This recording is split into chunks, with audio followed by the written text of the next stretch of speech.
เบิร์ดสุขุสุขคนเนี่ยผมก็เมาอีกแล้วเส้นต่อเส้นคืนนี่เปิดภาพออกมาก็อยู่ไทยอยู่นานปวดสวยเนี่ยอยู่ไทยอยู่นานนี่มาไทยหุดพี่น้องเราจะมาไทยหุดชมได้นะ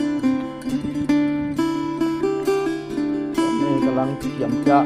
เปลี่ยนดินรถโย่พี่น้อง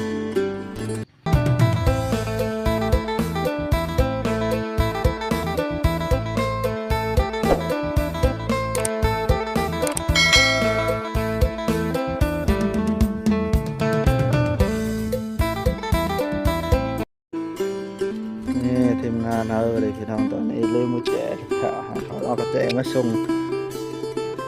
ก็เลยยืนพาจังน้อยพี่น้อง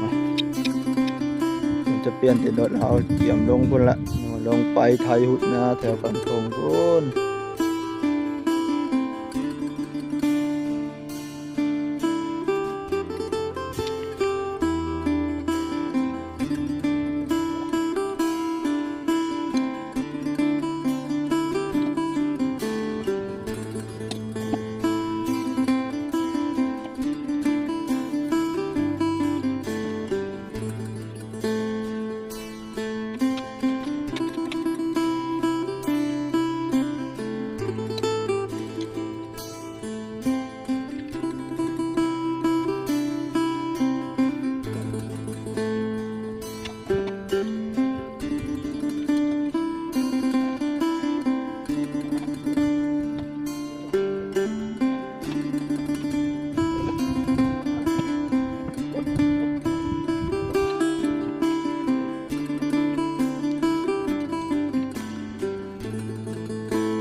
ตัดภาพบางนี้ครับเกี่ยมแล้วพี่น้องเกี่ยวจะลงไปลุยงานต่อ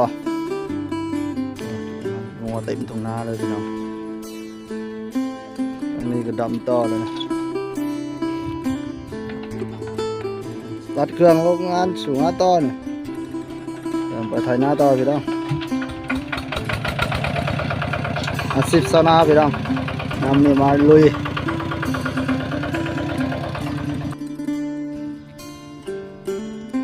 นี่พี่น้องหลังจากที่ตัดภาพมาวันนี้เราก็ไถนาได้หลายให้แล้ว2 คนก็พี่ให้คนตอนนี้เกี่ยวกับคนทั้งไทยอยู่พี่น้องตอนนี้ปัจจัญญาลงไปทางพุ่นแล้วพี่น้องไถนาบุวิน้ำน้องดินแข็งมาจังหน่อยไปให้ตัวนี้แบบมีน้ำเร็วๆหน่อยโอ้กินเนี่ยติดตีนรถแล้ว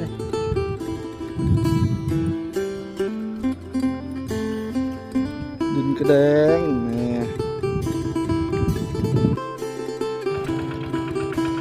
นี่พี่น้องเป็นไอ้กำลังไถโยฮาถาไถให้เนี่ย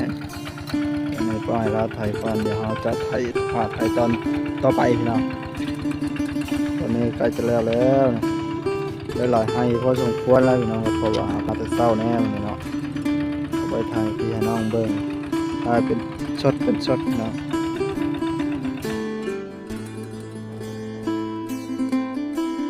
นี่พี่น้องหลังจากขึ้นมาแต่ไทยหุ่นอาหารบ้านๆเฮาก็มีแกงเห็ดปูแซ่บบ่แซ่บต้องแซ่บแล้วงานนี้ก็12 โมงกว่าเลยพี่น้องอันนี้มันเห็ดมันลื่นเห็ดปวก